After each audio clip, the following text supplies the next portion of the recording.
What's poppin' YouTube? Back again with a video. Today we are doing 4 buy low players to go try to trade for right now in your fantasy football leagues. And you know what? I hope you're doing well. Hope you're doing well. If you're 0-3, this video will help you because we are trying to get ourselves back to the top of the charts. So without further ado, let's hit that intro.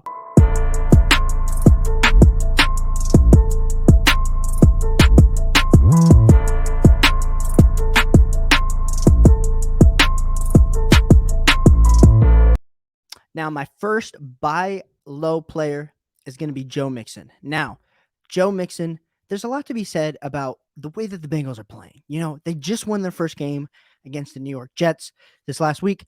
And Joe Mixon, he was my preseason RB4, and he is not playing like the RB4 that we believe that he should be. Now, if you are a running back needy team, you're thinking, man, I have Dalvin Cook. Man, I have someone like that. Joe Mixon should be one of your top targets. Now, I know he was a first-round redraft pick, so you're going to have to pay up. You're going to have to give something of significance.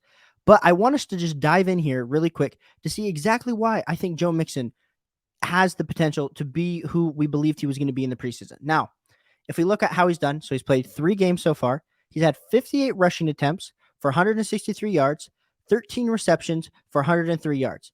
And he is averaging 13.2 fantasy points per game, which put him as the RB17 so far on the season. So RB17, so he is a middling RB2. And I think the reason that I am super excited for Joe Mixon going forward is he had 58 rushing attempts in 3 games. If we look he is right now still on track to hit his 2020 numbers where he was averaging 16.6 fantasy points per game. Now, I think he can get to that same level of the RB5 points per game basis where he was averaging 18. And I think we can look a little bit more. Let's look into the productivity. So if we scroll down here on Player Profiler, that's what I'm using. He still has he's playing on 71% of the snaps, which put him as the RB5 on a snap basis. He has a 79.6 opportunity share. He's number 1 in weighted opportunities. Team run plays per game, the Bengals are currently number 8th. He's number 3 in carries and number 4 in targets. So what is Joe Mixon? Joe Mixon is getting the work. The Bengals have just been absolutely terrible. And so that's why I'm hyped for Joe Mixon. Like right now, go trade for Joe Mixon. Dude is about to break out. Nothing screams. I know he kind of got slightly banged up in this last game against the New York Jets. But Joe Mixon is about to break out. And based on all of those things, we should really be considering Joe Mixon as the top 5 RB that I believed he was going to be this offseason. Nothing to say otherwise.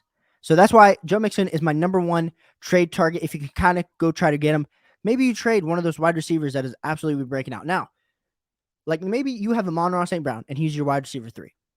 I am not in good faith telling you to go trade Amon-Ra St. Brown, but someone like that, like a Courtland Sutton, someone like that where maybe they've had a few good weeks. Now, it's not going to be Matt Collins. I know heavy hitter Rob, one of our subscribers, would say that's someone you trade. No, you're not going to get the deal done with that. But there are potential deals that you can be getting done. My second target for buying low is going to be Travis Etienne. Now, if you are on TikTok at all, there's a guy named The Prophet, talks fantasy football content. He was so hype on Travis Etienne this offseason, and so was I, for the exact same reasons. He has the receiving ability. He's playing with Trevor Lawrence, and we were praying the Jaguars were going to be better. You know what we didn't consider? The fact that James Robinson was going to come back and look like the James Robinson of old. Whoever gives this guy his Achilles, whoever fixes Achilles needs to fix all Achilles for like the rest of eternity, because James Robinson looks explosive and looks back. But I don't think James Robinson being the guy that we saw 2 years ago hinders the fact that Travis Etienne still can't be productive for fantasy football. Now, we're going to go back to Player Profiler here. We're just going to walk through a little bit of Travis Etienne and why I think there's still hope. There's still hope that he was your 4th round pick. Now, if you drafted him in the back end of the 3rd, mid-3rd, which he was getting to at the in the drafts, we're feeling a little bit risky about that, but hopefully you got value.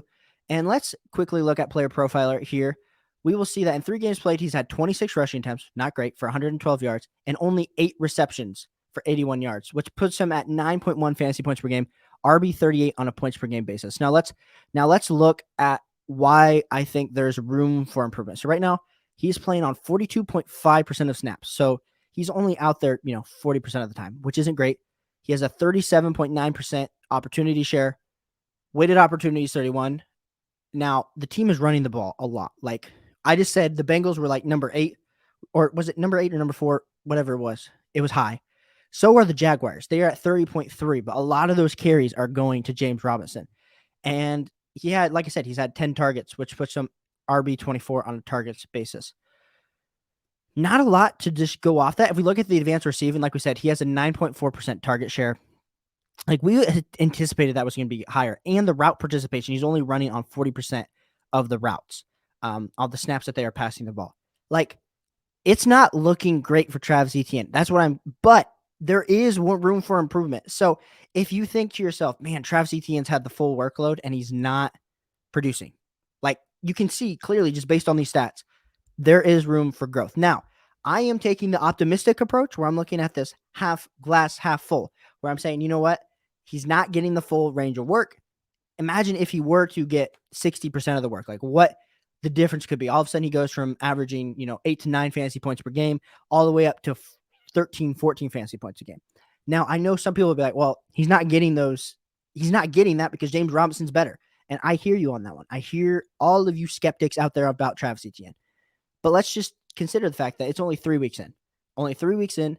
Travis Etienne still has a lot of time to come back. So if you can buy low on Travis Etienne, get him as your RB3, I'm feeling very comfortable about that. Trading a wide receiver 3, there's some people that are going to be panicking in your leagues. Try to target Travis Etienne. I'm not saying that he's going to be league winning upside because clearly based on some of the running backs, like it's not looking great. But I will say that you can try to go get yourself some Travis Etienne. And hopefully me and the Prophet by the end of the season will be looking good and we'll feel great about getting him in the 4th round. We just got to be a little bit more patient. Another tidbit, Breece Hall, another good buy, but he did not make my list, my top 4. Maybe he should have, but he is also there as well. My number 3 target for buy low is going to be Hollywood Brown. Now, Hollywood Brown playing for the Arizona Cardinals, first year back with his college teammate, Kyler Murray. Everyone was super excited about about Hollywood Brown, but I will say he wasn't going super early in fantasy football drafts. He was going somewhere in the 5th round. So you were getting him typically as your wide receiver 2, wide receiver 3, and he's been producing very good. If we want to look quickly at our stats here for this week, for the last 3 games, he played 3 games, 34 targets, pretty good, almost 10 targets a game, 24 receptions, 251 yards. 271 air yards, 1 receiving touchdown, puts him at 18.4 fantasy points per game, which puts him as the wide receiver 10. Now, if he's a wide receiver 10 on a points per game basis, why am I saying, you would say to me, oh, that's not a buy low. That's not a buy low, Caleb. Come on, man. That's not a buy low. He's a stud. He is playing like a stud. But there's super exciting things that we have to consider when we look and say, man, this guy has like top tier wide receiver 1 potential. So he's got 34 targets, number 3 in targets right now in the NFL. He's got a 24.6% target share. Now, that is number 25 in the NFL. That is where I think I get really excited because there is room for growth for his target share.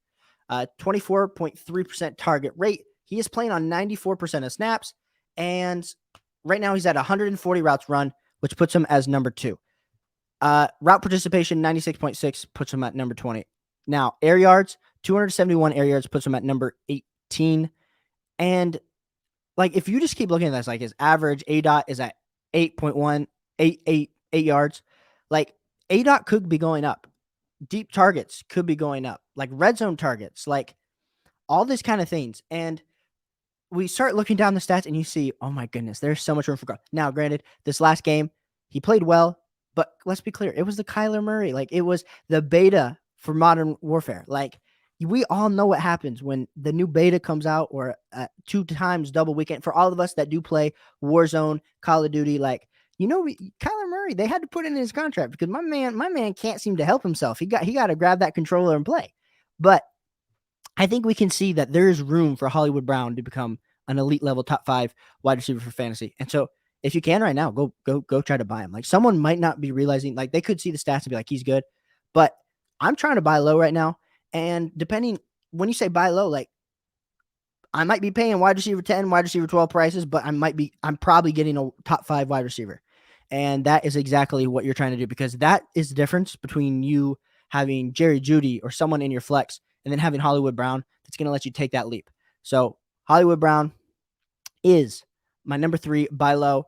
My number 4 buy low is going to be another fan of the channel. It's going to be our man Elijah Moore. Elijah Moore has been absolutely outshadowed by Garrett Wilson. And a lot of people, there was this argument this offseason. Garrett Wilson, Elijah Moore. Which one we taking? Elijah Moore was all buddy with Zach Wilson. So we thought, the Cooper Kupp thing. Maybe they're getting breakfast together and it was going to work out. Well, Zach Wilson goes down. Joe Flacco win. And Joe Flacco loves him some Garrett Wilson. And Garrett Wilson has been producing on like a 50% snap count and absolutely dominating targets, having like 25% target share. Like, first off, I'm excited about Garrett Wilson. For real. But I'm also really excited about Elijah Moore. And as we kind of dive in to hear about Elijah Moore, there is also big room for growth. And I think not enough people, I think a lot of people are off Elijah Moore. Like, he's not yet in that Darnell Mooney category because he has shown some flashes, but it hasn't been great. It hasn't been great at all. So if we look, Elijah Moore's played 3 games, 22 targets for 12 receptions, 139 yards, 304 air yards, and he's averaging 8.4 fantasy points per game, which puts him as the wide receiver 65 on a points per game basis. Now, so he's performing as a wide receiver 64, but there is no way that he finishes the season that way unless Zach Wilson and Garrett Wilson are just buddy. And maybe, I got Garrett Wilson on a lot of fantasy teams, so I wouldn't hate that, but we want to see exactly what Elijah Moore can do. And so he had 22 targets. He's had 22 targets, which puts him as the wide receiver 27 on a target share. He has a 14.9% target share, wide receiver 62. So that's really the reason Elijah Moore is not getting targets. And I know targets are earned. But let's quickly go back to 2021, and he had an 18.6% target share, which isn't that much better, but it's still improvement. So we know where he's at. He has a 15. He's wide receiver 85 on a target rate. He's playing on 91.5% of snaps, which is as a wide receiver 16, and he is number 1 in routes run with 147. So he's running the most routes in the NFL, but yet he's not getting targets, which doesn't feel great. He's got top 15 air yards right now, like deep targets.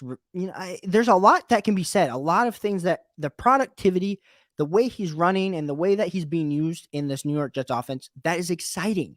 And so I don't think you're going to have to spend up. You're not going to have to pay what you had to draft him to trade for Elijah Moore. Like, a lot of people are going to be taking less than that. But if we base our analysis, our buy low on things that we see, so we're basing our stats, and we're then, even though the production hasn't been there on a fantasy football level, we're then evaluating and trading for those guys. I'm still in on Elijah Moore. So I hope you're in on Elijah Moore and you're looking to buy low. Now, I say buy low. What would I be trading for Elijah Moore? I didn't even think about that off the top of my head, and I'm just rambling right now. So it would probably have to be, I try to be trading a lower end wide receiver, someone that I drafted in maybe the 8th or 9th round, has had a few good games. Maybe you can trade like one of these waiver wire extraordinaires for him. But I think Elijah Moore, a lot of people are going to be off him, and I would be all still buying in. Garrett Wilson, we also don't know what's like. I assume he's going to be playing next week, even after that injury. But Zach Wilson's going to be back. So what the difference between Joe Flacco and Zach Wilson? Maybe Zach Wilson likes himself some Elijah Moore, because I like myself some Elijah Moore. So those are my 4 buy low candidates that I'd be trying to get for our fantasy football season here heading into week 4. I appreciate all the support on the channel. If you haven't already, like and subscribe. Helps me out a ton. We're trying to get to 200 subs. I'm making this content for you because I enjoy fantasy football, and I hope you enjoy fantasy football. We're going about live almost every night. So jump into a live. We're doing start and sits. Don't add or request any money, nothing like that. I just need you guys to come in, ask all the questions you can. We're having a blast. So I will catch you guys tomorrow, where we will be doing my running back rankings for week 4, and I will catch you guys on the flip side. Catch you later.